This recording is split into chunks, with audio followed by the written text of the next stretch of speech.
Hello dear friend, this is Ashish Charles. Today we are going to discuss mass spectroscopy unit. तो आज हम mass spectroscopy के बारे में डिस्कशन करने वाले हैं। तो मास स्पेक्ट्रोस्कोपी, ये जो इस वीडियो बनाया जा रहा है specially BSc 5th same students के लिए, जो इनके एमसीक्यू बेस्ड क्वेश्चन पेपर आने वाले हैं। तो हम इसका बेसिक भी सीखेंगे, क्वेश्चंस कैसे कैसे टाइप के इससे रिलेटेड आते हैं हम उस पर भी डिस्कस करेंगे।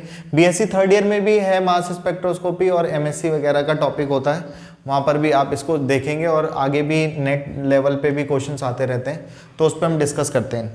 स्पेक्ट्रोस्कोपी केमिस्ट्री की वो ब्रांच होती है जहाँ पर आप लाइट रेडिएशन डाल करके मॉलिक्यूल पर कुछ इंटरेक्शंस करवाते हो, उसकी स्टडी को स्पेक्ट्रोस्कोपी कहते हैं। Interaction between light radiation and matter is known as spectroscopy. तो इस स्पेक्ट्रोस्कोपी में, मास स्पेक्ट्रोस्कोपी में जो हम मेनली डिस्कस करने वाले हैं वो नाम से क्लियर है कि मास के बारे में स्टडी करने वाले हैं। तो मास स्पेक्ट्रोस्कोपी में हम मास का डिटेक्शन कर रहे होते हैं।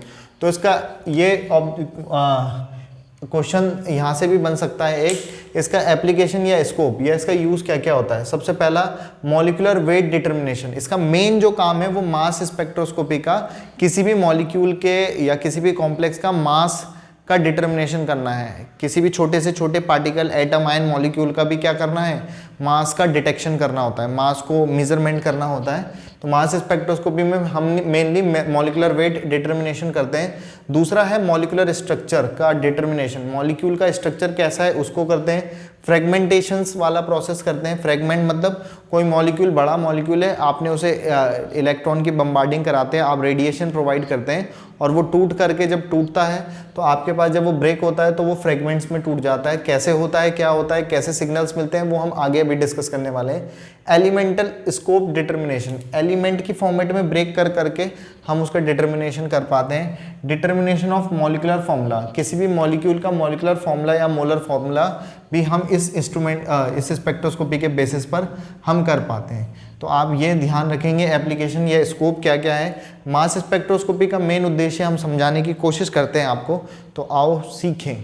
तो सबसे पहले जैसे सपोज हम किसी दुकान में गए और दुकान में हमने कहा 1 किलो चीनी, 2 किलो चीनी, तो वो उसके पास एक तराजू, एक वेइंग मशीन होती है जिससे वो वेट करके आपको 1 किलो या 2 किलो या 10 किलो 20 किलो सामान आपको तोल करके दे देता है।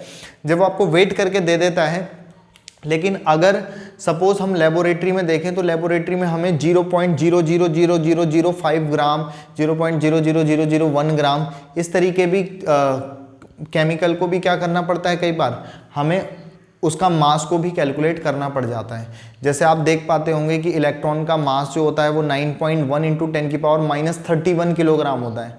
9.1 इंटू 10⁻³ का मतलब क्या है, 0.0000031 टाइम्स होगा, फिर 91 किलोग्राम कहीं आ रहा होगा। तो इतने छोटे मास को भी हम क्या कर पाते हैं, मेजर कर पा रहे हैं। तो इतने छोटे, इतनी डिजिट तक, इतने बिल्कुल 31 डिजिट्स तक भी हम क्या कर पा रहे हैं, डेसिमल के 0 तक हम क्या कर पा रहे हैं, कैलकुलेट कर पा रहे हैं। तो ये हमारी स्पेक्ट्रोस्कोपी या साइंस का एक बहुत महत्वपूर्ण एप्लीकेशन, अनुप्रयोग है कि जिसके बेसिस पर हम इतने छोटे छोटे पार्टिकल्स का भी क्या कर पा रहे हैं, मास का डिटर्मिनेशन कर पा रहे हैं। तो वो भी कहीं ना कहीं मास स्पेक्ट्रोस्कोपी का ही एप्लीकेशन है कि हम इतने छोटे छोटे पार्टिकल्स, मॉलिक्यूल्स, एटम्स, इनका भी क्या कर पाते हैं, मास का डिटर्मिनेशन कर पाते हैं।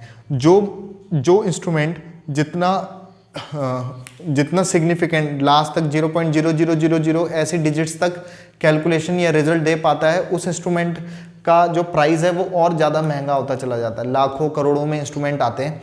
अब आपके पास 1 किलो जो तोलने वाला जो शॉपकीपर होता है, वो शॉपकीपर वाला तो आपको सिंपली 2 किलो 10 किलो वगैरह तोल के दे देता है। अगर वो 5-10 ग्राम एक्स्ट्रा ऊपर नीचे आपको सामान दे भी दे देता है तो उसकी सेहत पे बहुत ज़्यादा इफेक्ट नहीं पड़ेगा। लेकिन अगर यही गलती किसी सुनार ने करी कि 1-2 ग्राम या 4-5 ग्राम उसने एक्स्ट्रा दे दिया, तो उसकी तो दुकान बंद हो जाएगी, उसके ताले वाले लग जाएंगे उसकी दुकान पे।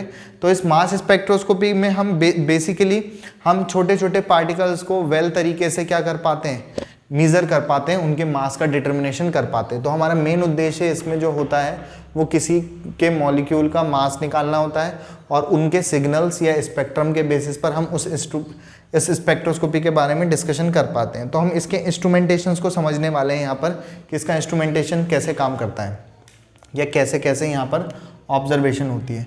तो सबसे पहले इस इंस्ट्रूमेंट को 1 2 3 4 5 6 हिस्सों में डिस्ट्रीब्यूट कर रखा है। और सबसे पहले इस इंस्ट्रूमेंटेशन से क्वेश्चन आता है, इस बात को ध्यान रखोगे। तो आप सबसे पहले आपका जो काम होता है, एक चैम्बर होता है जहाँ पर आपको सैंपल को इनलेट करना होता है। इंजेक्शन में भरा, आपने सैंपल को यहाँ इंजेक्ट कर दिया। यहाँ पर एक हीटर लगा हुआ है जिसका टेम्परेचर 250 डिग्री सेंटीग्रेड टेम्परेचर रखा हुआ है, काफ़ी ज़्यादा है। तो यहाँ पर जो लिक्विड सैंपल या जो भी सैंपल आपने यहाँ भरा है, जब आप उसे इतना ज़्यादा हीट दोगे तो उसका वेपराइजेशन होने लगेगा या गैस फेज कन्वर्जन।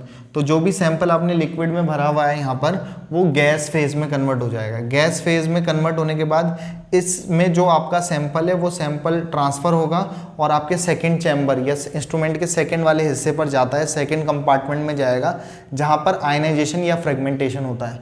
तो यहाँ पर 70 इलेक्ट्रॉन वोल्ट का क्या होता है, एनर्जी होती है, जहाँ पर आप इतनी रेडिएशन की एनर्जी प्रोवाइड करते हो, इलेक्ट्रॉन की बम्बार्डिंग वगैरह करवाते हो। तो इतनी एनर्जी जब आप इसे प्रोवाइड करते हो तो यहाँ इस चैम्बर पे या इस कंपार्टमेंट में जो भी सैंपल आपने यहाँ डाला था, कोई भी मॉलिक्यूल डाला था, तो उसका क्या होने लग जाएगा, फ्रेगमेंटेशन या आयनाइजेशन होने लगेगा। तो आयनाइजेशन होने के बाद जो ये भी आयंस वायंस जो भी हैं, इसमें आपके पास एक्सेलरेशन के लिए प्लेट्स लगी हैं, इसको एक्सेलरेट कराएगी। मैग्नेटिक फील्ड भी लगा है, नॉर्थ पोल साउथ पोल। तो यहाँ पे मैग्नेटिक फील्ड में जो आयंस यहाँ फ्रेगमेंट्स यहाँ पर बने हैं वो क्या होने लगेंगे, डिफ्लेक्ट करना शो करेंगे, डिफ्लेक्शन शो करेंगे। जो जितना भारी होगा वो यहीं गिर जाएगा, जो जितना हल्का होगा वो उतना दूर जा कर के मूव करता रहेगा। और अलग अलग फ्रेगमेंट्स जो आपके टूटे थे, यहाँ से फ्रेगमेंटेशन हुआ था इस कंपार्टमेंट में, वो फ्रेगमेंट्स होने के बाद वो मॉलिक्यूलर आयन जो छोटे छोटे पार्ट्स में टूटे थे, जिसे आप फ्रेगमेंट आयंस कहते हैं, अभी हम आगे देखेंगे भी। तो वो फ्रेगमेंट डिफरेंट मास वाले डिफरेंट सेपरेशन के साथ यहाँ पे सेपरेट हो जाते हैं। जो जितना भारी होगा वो पास में, जो जितना हल्का होगा वो उतनी दूर जा कर के गिरेगा। इसको समझाने के लिए मैंने यहाँ पे दिखाया, देखो M1 मास क्या है, हैवी मास है, भारी मास है, वो यहीं पे गिर गया। हल्का वाला मास था M4, वो वहाँ गिरा। तो मास का ऑर्डर ये भी है। तो मास का ऑर्डर कैसे होगा आप वो देख सकते हो। तीसरी चीज़ है, जो भी मास अलग अलग फ्रेगमेंट्स यहाँ पे सेपरेट हुए हैं, तो एक डिटेक्टर होता है जो इस मास को, जो भी अलग अलग आयंस में टूटे हैं, फ्रेगमेंट्स में टूटे हैं, उनको डिटेक्ट करता है। डिटेक्शन करने के बाद ये अपनी इन्फॉर्मेशन को मास स्पेक्ट्रम में भेजता है और मास स्पेक्ट्रम में जा करके हमें मॉनिटर या स्क्रीन पर हमें क्या दिखाई दे रहे होते हैं, सिग्नल्स वगैरह दिखाई दे रहे होते हैं। और यही आपका इंस्ट्रूमेंटेशन का पार्ट है मास स्पेक्ट्रोस्कोपी का। तो यहाँ पर अगर हम देखूँ तो 1 2 3 4 5 6 6 हिस्सों में बेसिकली ये सब काम चल रहा होता है। सबसे पहले क्या क्या करते हैं, आपको ये ऑर्डर पूछता है। तो सबसे पहले आपने क्या क्या किया है इस इंस्ट्रूमेंट में, सैंपल इनलेट किया, पहला स्टेप। दूसरे स्टेप में आपने वेपराइजेशन कराया, सेकेंड स्टेप में, या गैस फेज कन्वर्जन कराया। थर्ड स्टेप में आपने क्या कराया, आयनाइजेशन करवाया, वो आपके सामने लिखा है, या फ्रेगमेंटेशन भी कह सकते हैं, फ्रेगमेंटेशन होता है। और इसके बाद चौथे हिस्से में जब क्या हुआ, यहाँ से आया, यहाँ पर क्या हुआ, अगर आप देखो तो यहाँ पर जो भी फ्रेगमेंट्स टूटे थे उनका एक्सीलरेशन हुआ है, एक्सीलरेट हो जाएंगे। हाँ, और एक्सीलरेशन के बाद क्या हुआ है, अगर आप देखो तो डिफ्लेक्शन होता है। जो भी अपने आयंस में टूटे हैं वो डिफ्लेक्ट करेंगे, ज़्यादा मास वाला पास में, हल्के हल्के मास वाला यहाँ। फिर नेक्स्ट हिस्से में क्या होगा, आपका मास का सेपरेशन होगा। 8th वाले हिस्से में क्या होगा, आपका डिटेक्शन होगा। और डिटेक्शन के बाद आपके पास क्या होगा, मास स्पेक्ट्रम मिलेगा। तो ये इस तरीके के आपके पास स्टेप्स से आपको मास का डिटर्मिनेशन आप कर पाते हो। तो 9 स्टेप्स आपके लगे हैं। आपको कोई से भी 4 दे देता है और बोलता है कि अरेंज करो तो इनको सीक्वेंस में। तो मास स्पेक्ट्रोस्कोपी में सबसे पहले ये होता है, फिर ये होता है। सपोज आपको ये दिया, ये दिया, ये दिया और ये दे दिया, 4 ऑप्शन। तो आपको पता होना चाहिए सबसे पहले इन चारों में से सैंपल इनलेट होता है, फिर वेपराइजेशन, फिर एक्सीलरेशन, फिर डिटेक्शन। वैसे तो बीच के और भी स्टेप्स हैं, लेकिन हो सकता है वो कोई से भी 4 दे देगा और 4 ऑप्शन दे देगा। कौन सा अरेंजमेंट सही है, इस तरीके का क्वेश्चन भी आपके सामने बन सकता है। तो इस बात को विशेष ध्यान रखेंगे। पॉज करके स्क्रीनशॉट ले लें। इसमें हमने एप्लीकेशन, मास स्पेक्ट्रोस्कोपी के बेसिक कॉन्सेप्ट, और यहाँ पे एक पॉइंट आपके सामने लिखा है, this mass spectroscopy is mainly applicable for gas phase. सिर्फ गैस फेज के लिए ही काम करती है, लिक्विड और सॉलिड के लिए नहीं करती। लिक्विड के लिए करेगी भी तो लिक्विड पहले ही गैस में कन्वर्ट होगा, देन फिर उसके बाद कुछ होगा। तो आप फिलहाल पॉज करके स्क्रीनशॉट ले लें, फिर मैं आगे बढ़ रहा हूँ नेक्स्ट वाले पार्ट में, इसी के आगे। सो हेलो डियर फ्रेंड्स, हम आगे बढ़ते हैं इस नेक्स्ट टॉपिक पे। तो हम आपको यहाँ पर बताते हैं कि किस तरीके से मॉलिक्यूल का डिटर्मिनेशन या कैसे कैसे सिग्नल्स हमको मिलते हैं। तो आओ सीखें। ये आपके पास एक मॉलिक्यूल है CH3CH2CH3OH। अगर हम इसका नॉमेनक्लेचर की बात करें तो फंक्शनल ग्रुप OH वाला है, 1 2 3 4 4 कार्बन है, वर्ड रूट ब्यूट एन और 2 पोजीशन पे OH है, तो ब्यूटेन 2 ऑल है ये, और कुछ नहीं है, ब्यूटेन 2 ऑल है, कोई भी कॉम्प्लेक्स ऐसा कुछ अलग सा खतरनाक नहीं है, ब्यूटेन 2 ऑल है। यहाँ पर आपने इसे 70 इलेक्ट्रॉन वोल्ट एनर्जी प्रोवाइड करी। 25 से 30 इलेक्ट्रॉन वोल्ट जो एनर्जी होती है वो किसी बॉन्ड को तोड़ने के लिए या आयन वायन को निकालने के लिए, इलेक्ट्रॉन को बाहर निकालने के लिए इनफ होती है। यहाँ पर इसने काम क्या किया, एक इलेक्ट्रॉन जो इसके पास ये रेडिकल दिख रहे हैं 2 लोन पेयर, एक इलेक्ट्रॉन को इसने बाहर कर दिया। जैसे ही एक इलेक्ट्रॉन देगा तो इस ऑक्सीजन पर पॉजिटिव आ गया। इसको कहते हैं, एक तो रेडिकल है आपके पास और इस पर एक पॉजिटिव चार्ज है, तो ये है रेडिकल कैटायन। जब ये मॉलिक्यूल रेडिकल कैटायन बन जाएगा इसको कहते हैं मॉलिक्यूलर आयन। इस चीज़ को हम आगे भी सीखेंगे, ये बहुत इंपॉर्टेंट चीज़ है, तो ध्यान से, बहुत बेसिक से बता रहा हूँ और क्वेश्चन भी आपको यहाँ पे कवर हो जाएंगे। तो मॉलिक्यूलर आयन वाला जो ये हिस्सा है, ये मॉलिक्यूलर आयन आपका बना है, आयन आ गया तो मॉलिक्यूल ही है और मॉलिक्यूल का आयन है। अब आपने उसे क्या करा, फर्दर कोई एनर्जी वगैरह आप दे ही रहे थे और वो फर्दर क्या होगा, ब्रेक होने लगेगा, जिसे आप फ्रेगमेंटेशन कह रहे थे। आपने कहा था सबसे पहले सैंपल इनलेट देना है, फिर वेपराइजेशन करवाना है, फिर आप आयनाइजेशन करा रहे थे या फ्रेगमेंटेशन। तो आपने आयनाइजेशन कराया, उसके बाद आपने फ्रेगमेंटेशन की प्रोसेस करवाई। इस प्रोसेस में क्या किया आपने कि यहाँ से ये जो CH3 रेडिकल था, मतलब ये CH3 था, ये बॉन्ड तोड़ दिया। तो आपने एनर्जी दी, फ्रेगमेंटेशन करवाया, एनर्जी दे ही रखी थी, फ्रेगमेंटेशन हुआ, ये अलग हो गया, CH3 रेडिकल अलग, और ये रेडिकल और ये रेडिकल मिलकर के बॉन्ड बना देगा और ऑक्सीजन पे पॉजिटिव था वो वैसे का वैसा ही रह गया। तो ये मॉलिक्यूल कुछ इस तरीके का बन जाएगा। इसको कहते हैं फ्रेगमेंट आयंस। हो सकता है कि वो ये ना फ्रेगमेंट यहाँ ना टूटा हो, ये फ्रेगमेंटेशन हुआ हो, ये वाला बॉन्ड का फ्रेगमेंटेशन हुआ हो। जब ये टूटेगा तो H रेडिकल बाहर हो गया और ये इलेक्ट्रॉन मिलकर के डबल बॉन्ड बना देगा, तो फिर आपको ऐसा दिखेगा। और जब ये ऐसा दिखेगा तो ये भी आपका एक फ्रेगमेंट आयंस में ब्रेक हो गया। इसके बाद नेक्स्ट आपने देखा कि ये जो मॉलिक्यूल है यहाँ पर से बॉन्ड ब्रेक हुआ और ये जब टूटेगा तो ये वाला रेडिकल CH3CH2 रेडिकल, तो CH3CH2 रेडिकल बाहर हो गया और आपके पास ये इलेक्ट्रॉन और ये इलेक्ट्रॉन मिलकर के बॉन्ड बना देगा। तो आपके पास एक बार या तो ये टूटा है या फिर ये टूटा है, फिर या फिर ये। तो अगर आप A वाले को तोड़ते हो तो आप A वाले से जाते हो तो आपका ये बनेगा, B वाले H को बाहर करते हो तो ये वाला बनेगा, C वाले को जाते हो, B वाले से जाते हो, C वाले से जाते हो तो आपको ये बनेंगे। इनको फ्रेगमेंट आयंस करें। तो आपका जो मास इंस्ट्रूमेंट होता है वो आपके मॉलिक्यूलर आयन को, तो पहले तो इसकी वजह से कोई सिग्नल नहीं आता जब तक आपके पास ये टूटे नहीं होंगे, इनकी वजह से सिग्नल आना शुरू होते हैं। तो जिस मॉलिक्यूल के आयन की वजह से जो सिग्नल आपको दिखाई देता है इंस्ट्रूमेंट पर या मॉनिटर पर या स्क्रीन पर, that is called molecular ion peak और मॉलिक्यूलर आयन सिग्नल। उसके बाद जो वो छोटे छोटे टुकड़ों में मॉलिक्यूल, बहुत सारे मॉलिक्यूल ऐसे होंगे जो फ्रेगमेंट्स की फॉर्मेट में होंगे, तो जो भी फ्रेगमेंट की फॉर्मेट में होते हैं उनको बोलते हैं फ्रेगमेंट आयन पीक। तो फ्रेगमेंट आयन पीक भी आपको दिखाई देने वाली है। कैसे दिखेगी हम आगे एग्जाम्पल में सीखेंगे। इसी से रिलेटेड आपका एक क्वेश्चन पे बात कर रहे हैं, पहले वाले टॉपिक से रिलेटेड था।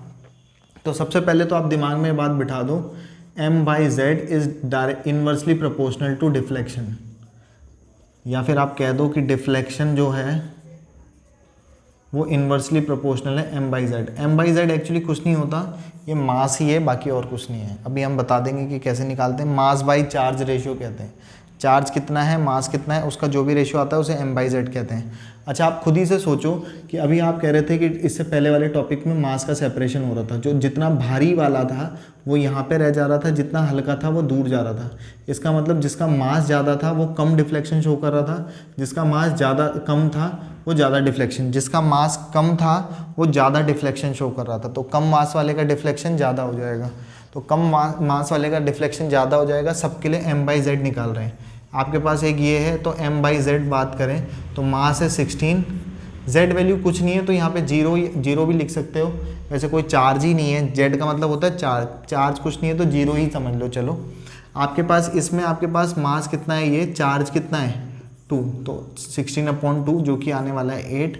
इसका M/Z वैल्यू ये है, इसका M/Z वैल्यू ये है। तीसरे वाले के लिए करें M/Z कितना आएगा आपके पास 18/2 जो कि आ जाएगा 9। इसका निकालें तो M/Z मास 16 और 18 34 हो जाएगा, और जो कि चार्ज बोलें तो चार्ज कितना है 1। तो m/z रेशियो कितना हो गया 34। तो अगर हम यहाँ पे बात करें तो इसको तो 16 जीरो वगैरह करने की भी ज़रूरत नहीं है आपके पास, इसको 16 या इसकी वजह से तो कोई सिग्नल ही नहीं आता है, इसकी वजह से तो कोई सिग्नल ही नहीं आता है, मॉलिक्यूलर आयन की वजह से सिग्नल आता है। मैं भी आपको एक एग्जांपल और दूंगा तो समझ में आ जाएगा, मॉलिक्यूलर के वजह से नहीं आता, मॉलिक्यूलर आयन की वजह से सिग्नल आते हैं। तो ये तो मास को डिटेक्ट ही नहीं कर पाएगा, तो वैसे ही चला गया।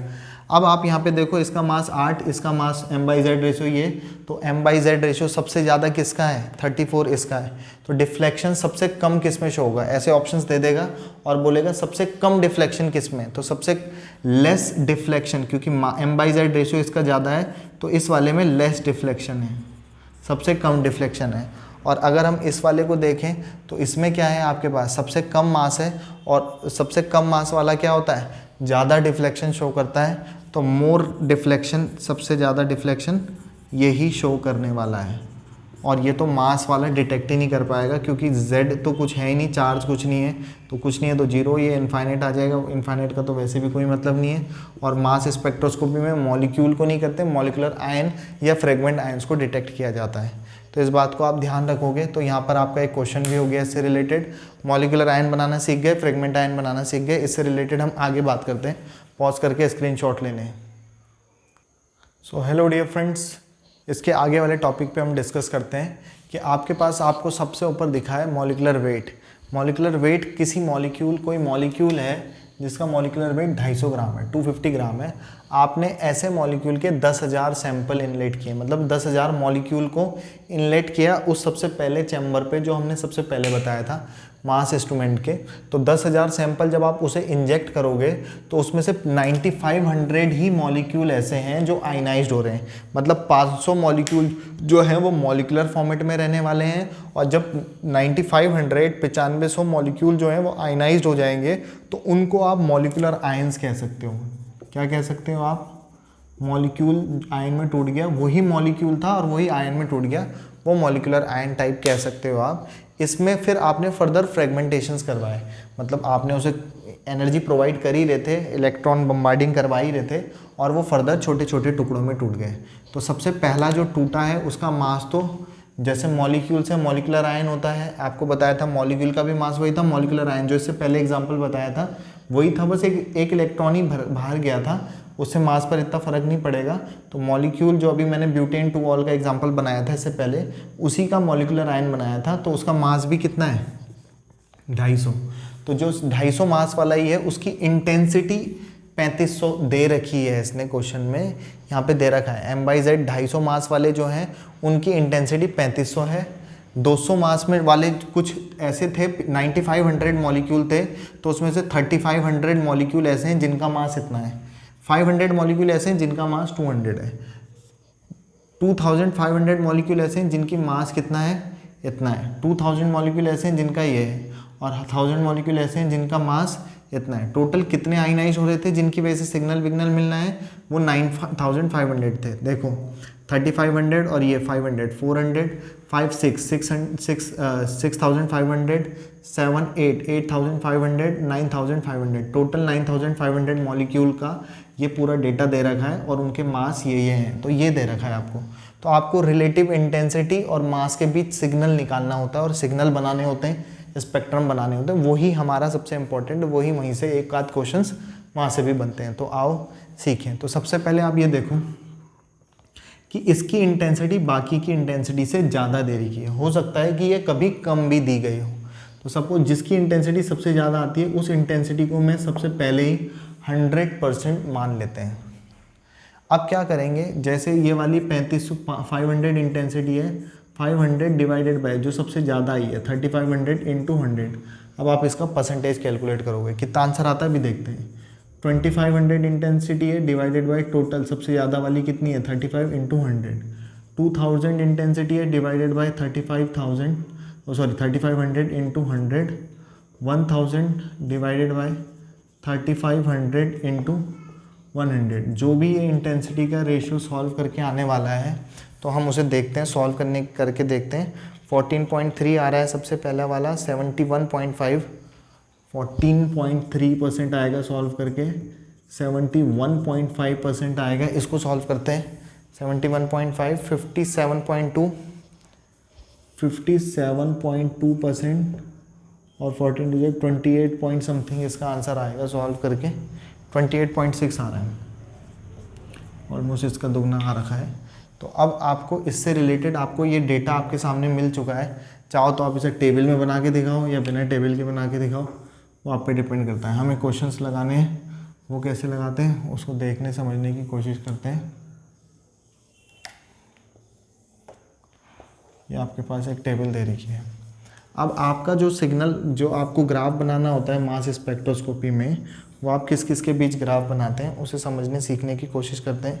तो एक तरफ तो देखते हैं हम रिलेटिव इंटेंसिटी, एक तरफ का ग्राफ देखते हैं रिलेटिव इंटेंसिटी, दूसरी तरफ का ग्राफ जो हम बनाते हैं वो बनाते हैं M/Z रेशियो का। तो M/Z रेशियो में यहाँ पर अगर मास बात करें तो यहाँ तो 0 मास होगा, यहाँ पे सपोज़ 50 ग्राम, यहाँ पर 100 ग्राम, यहाँ पे 150 ग्राम, यहाँ पर 200 ग्राम, यहाँ पर 250, सबसे ज़्यादा मास वाला 250 वाला था।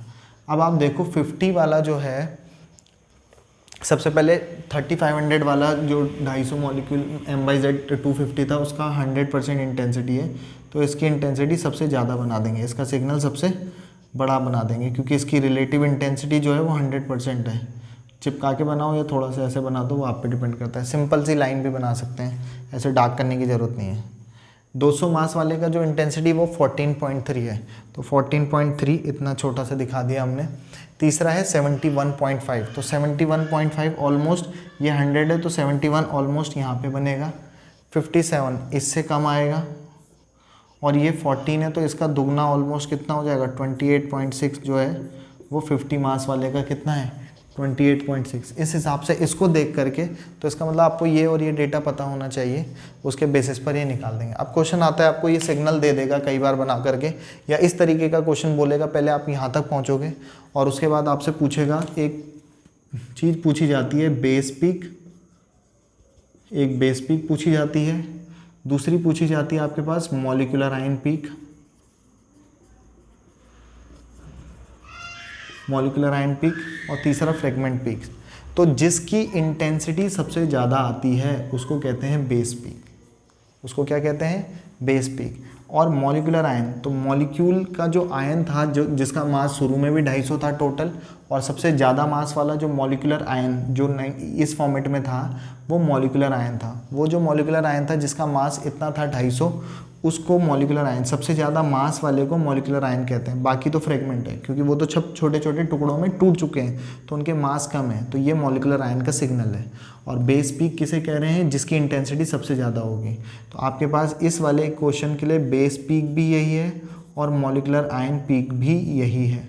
सपोज़ वो आपको 2-3 डायग्राम और बना के दे दे, सपोज़ यहाँ पे बोलते हैं 50, 100, 150, सपोज़ बोल रहा हूँ, दूसरा क्वेश्चन है ये, 250 कुछ, 250, 300 कितने भी दे सकता है वो।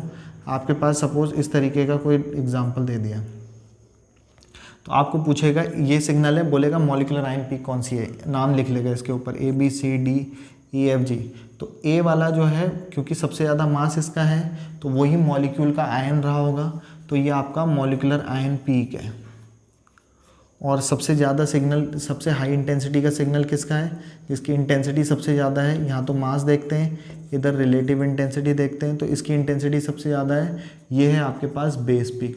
तो बेस पीक और मॉलिक्यूलर आयन पीक सेम भी हो सकती है और डिफरेंट भी हो सकती है। जिसकी इंटेंसिटी सबसे ज़्यादा होती है वो बेस पीक होती है, जिसका मास सबसे ज़्यादा होता है उस सिग्नल के लिए जो मतलब उस मॉलिक्यूलर आयन के लिए जो सिग्नल आता है उसे मॉलिक्यूलर आयन पीक कहते हैं। तो होप आपको ये चीज़ क्लियर हो गई होगी। इससे रिलेटेड एक आइसोटोपिक पे बात करेंगे और बाकी हमारा ये वीडियो ख़त्म हो जाएगा। फिलहाल पॉज करके स्क्रीनशॉट लें। सो हेलो डियर फ्रेंड्स, अभी हम आगे बढ़ करके आइसोटोपिक सिग्नल वाले टॉपिक को भी यहीं पे कवर कर देंगे। बहुत छोटी यूनिट है, हम सारी एक ही पार्ट में, एक ही वीडियो में हम सारा कुछ कवर करने वाले हैं।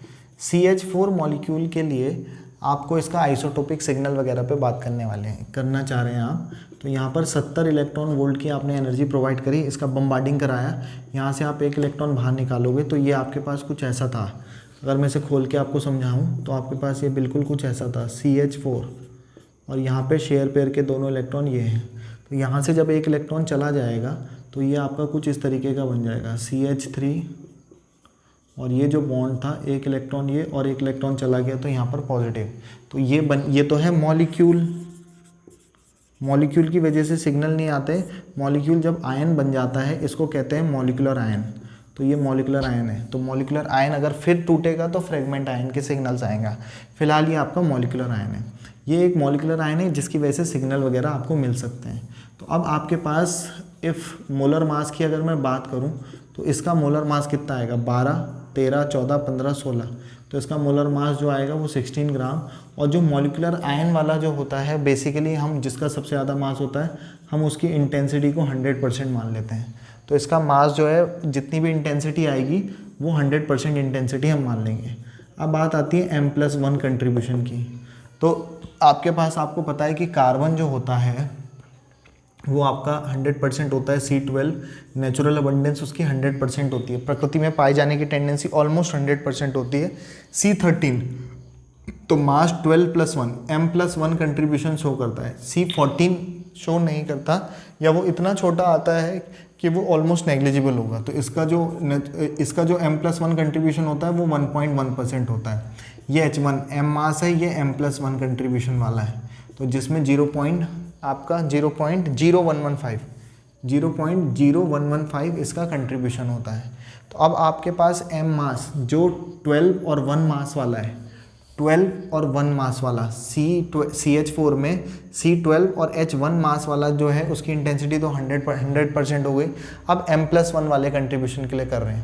तो M+1 वाले के लिए करेंगे तो आपके पास इसका कंट्रीब्यूशन करवाएंगे तो आपके पास यहाँ पर जो कार्बन है वो कितना है, CH4 मॉलिक्यूल में 1 है और उसका कंट्रीब्यूशन कितना होता है M+1 वाले के लिए 1.1%।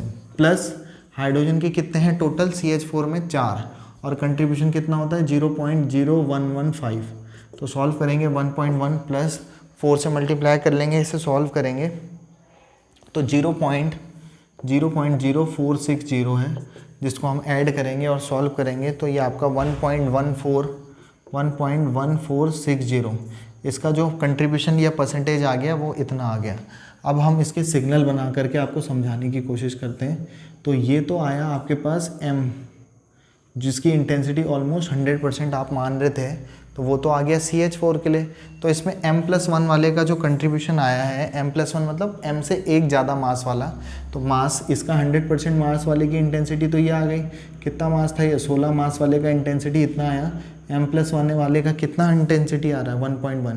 तो 100% के कंपैरिजन में 1.14% जो आया ये फ्रेगमेंट नहीं है, ये फ्रेगमेंट्स में तो हमने तोड़े ही नहीं, ये तो बस मॉलिक्यूलर आयन था। और ये जो बना है ये वाला सिग्नल जिसकी इंटेंसिटी इतनी आई है 1.1460% जो आई है, इसको कहते हैं आपका आइसोटोपिक सिग्नल। क्या कहते हैं, आइसोटोप। क्योंकि आप जानते हो कि ये इसका ये क्या है आइसोटोप, ये इसका क्या है आइसोटोप। तो M+1 वाले में जो कंट्रीब्यूशन हुआ है इंटेंसिटी का वो किसकी वजह से हुआ है, आइसोटोप को। That is called isotopic effect in mass spectroscopy. तो हम यहाँ पे मास स्पेक्ट्रोस्कोपी वाले पे भी बात कर चुके हैं और आइसोटोपिक सिग्नल पे भी बात कर चुके हैं। तो पॉज करके स्क्रीनशॉट ले लें, मैं बस एक लास्ट टॉपिक पढ़ा करके इसको ख़त्म कर दूंगा, फिर हमारा हो गया मास स्पेक्ट्रोस्कोपी से रिलेटेड। तो ऐसे करके आइसोटोपिक सिग्नल किसको कहते हैं, कई आइसोटोप्स ऐसे होते हैं जो M+1 के साथ साथ M+2 कंट्रीब्यूशन भी देते हैं। तो हम उन एग्जांपल्स पे अभी हमने डिस्कस नहीं कर रहे हैं, हम सीधे आगे बढ़ जा रहे हैं। नाइट्रोजन रूल पे हम डिस्कस कर रहे हैं आपको। तो आपको एक नाइट्रोजन रूल कहते हैं इसको, लास्ट टॉपिक है ये, शायद MCQ के लिए 1 मार्क्स में किसी तरीके का क्वेश्चन बना के दे दे तो इसे ध्यान रखना। तो 2 टाइप की स्पीसीज़ है, एक तो है रेडिकल कैटायन, आप समझते हो एक रेडिकल और कैटायन पॉजिटिव चार्ज वाला होगा, एक तो रेडिकल कैटायन की कहानी है। तो विद जीरो और even number of nitrogen atom, या तो किसी मॉलिक्यूल में या तो नाइट्रोजन हो ही ना या even number of nitrogen atom होते हैं। दूसरा केस है विद नॉन जीरो ना हो, with odd number of nitrogen atom, with odd number of nitrogen atom. Nitrogen atom जो होंगे वो ऑड नंबर में होंगे। तब कैसे करेंगे, तो आपके पास जीरो हो या तो नाइट्रोजन हो ही ना या नाइट्रोजन हो तो ऐसे हो, 2 नाइट्रोजन हो या 4 nitrogen, 6 nitrogen, even number of nitrogen atom present होते हैं किसी मॉलिक्यूल के अंदर, तो और वो रेडिकल कैटायन हो, तो उसका जो मास आता है वो इवन मास आता है, इसका मास इवन आता है। और odd number of nitrogen atom present होते हैं किसी मॉलिक्यूल के अंदर, तो उसका जो मास आता है, हाँ, उसका जो भी मास आएगा वो ऑड मास आने वाला है। आपको ये याद रखना है, बस यही लाइन याद रखनी है, बाकी इसका सब कुछ उल्टा है, बस ये पॉइंट ध्यान रखना है। इसी में अगर कोई वो रेडिकल कैटायन नहीं है, मतलब वो रेडिकल नहीं है, बस सिर्फ कैटायन है, तो आपके पास पहला केस विद 0 और even number of nitrogen atom, या तो नाइट्रोजन हो ही ना या इवन नंबर ऑफ नाइट्रोजन हो, तो आपका जो मास आएगा वो ऑड मास आएगा उस मॉलिक्यूल का। और दूसरा केस आपके पास आ गया with odd number of nitrogen atom, अगर odd number of nitrogen atom होते हैं तो उसका जो मास आएगा वो इवन मास आने वाला है। कुछ नहीं है, आपको ये याद रखना है, रेडिकल कैटायन के लिए ऐसा होता है और सिर्फ कैटायन वाले हिस्से के लिए ऐसा होता है। बिल्कुल एक एग्जांपल से समझने की कोशिश करते हैं। जैसे आपके पास ये है NH2, नाइट्रोजन रूल इसलिए अलग होता है क्योंकि जितने भी एटम होते हैं, अगर उसका एटमिक नंबर ऑड होता है तो शायद उसका एटमिक मास भी ऑड ही होता है, एटमिक नंबर इवन होता है तो एटमिक मास भी इवन ही होता है। लेकिन नाइट्रोजन का एटमिक नंबर जो होता है वो जनरली ऑड होता है 7 एटमिक नंबर, और एटमिक मास 14 जनरली हम लेते हैं, तो वहाँ पे इवन और ऑड का चक्कर अलग हो जाता है। इसीलिए इस पर एक नया नियम बना दिया गया है मास स्पेक्ट्रोस्कोपी से रिलेटेड, जिसे आप नाइट्रोजन रूल के नाम से जानते हैं। तो आप जानते हो ये NH2 एक मॉलिक्यूल है जो कि हाइड्रेजीन है। आपके पास इनके पास लोन पेयर थे, अब ये रेडिकल कैटायन बन गया क्योंकि यहाँ से एक इलेक्ट्रॉन हटाया और ये कैटायन बन गया, that is called radical cation. तो यहाँ पर आप देखो या तो नाइट्रोजन हो ही ना, यहाँ पे तो कितने नाइट्रोजन है, 2, even number of nitrogen atom है। तो इसका मास निकालो ज़रा, अगर आप इसका मास कैलकुलेट करते हो तो कैसा मिलेगा, इसका मास 14, 15, 16 प्लस 14, 15, 16, 16 और 16 कितना आ गया, इसका जो भी मास सॉल्व करके आया है वो क्या आया है 32। तो इसका मतलब m/z रेशियो जो इसके लिए आया है वो 32 आया है। लेकिन अगर हम एक एग्जांपल यहाँ देखें, रेडिकल कैटायन में odd number of nitrogen atom है, नाइट्रोजन एटम एक ही है, एक ही नाइट्रोजन है जो कि ऑड होता है, तो इसको सॉल्व करेंगे, इसका मास निकालेंगे तो कितना आने वाला है 14 और प्लस 3, जो कि कितना मास आने वाला है 17 ग्राम। तो ये रेडिकल कैटायन के लिए। लेकिन अगर कोई कैटायन हुआ तो कैटायन कैसे बनेगा, आपके पास NH2 था, इसने कहीं से H+, ये लोन पेयर दे दिया, लोन पेयर यहाँ पे भी है, इसने अपना लोन पेयर दिया और प्रोटॉन को एक्सट्रैक्ट करा, तो ये NH3 पॉजिटिव कैटायन बन जाएगा। तो इसका मास कितना हो गया आपके पास 14, 15, 16, 17 और इसको देखें 14, 15, 16, 16 टू जा 32 और 33 इसका मास आ जाएगा। तो ये आपके पास इसका जो मास आया है वो कैसा आया है, ऑड नंबर में आया। तो या तो even number of nitrogen atom है, लेकिन जो मास आया है वो मॉलिक्यूल का वो कैसा आया है, आप देख पा रहे होंगे ऑड आया है, तो ऑड मास आता है। तो यही रूल था और ये एग्जाम्पल हो गए। अगर इसके एग्जाम्पल में बात करूँ तो NH3 होता है, इसने एक प्रोटॉन को एक्सट्रैक्ट कर लिया, NH4 पॉजिटिव बन गया, तो ये अपने आप में एक कैटायन है, अमोनियम कैटायन। तो ये वैसे तो odd number of nitrogen atom है, odd number of nitrogen atom में तो 14, 15, 16, 17, 18, इसका जो मास आने वाला है वो m/z वो आने वाला है 18 ग्राम। और 18 कैसा नंबर होता है, इवन नंबर होता है। तो होप मैं आपको यहाँ पर जितने भी टॉपिक मास स्पेक्ट्रोस्कोपी से रिलेटेड होते हैं वो सारा ही मैं इसको कंक्लूड करके बता चुका हूँ। तो होप आपको ये बातें समझ में आ रही होगी। किसी भी टॉपिक पर कोई भी डाउट होता है तो आप लोग पूछ सकते हो। बाकी हमारी तरफ से फिलहाल जी लो अपनी ज़िंदगी, नेक्स्ट वीडियो में पियेंगे आप लोगों का खून। Have a good day, good bye, good night, शुभ रात्रि, all the best for BSc 5th semester students, have a good day.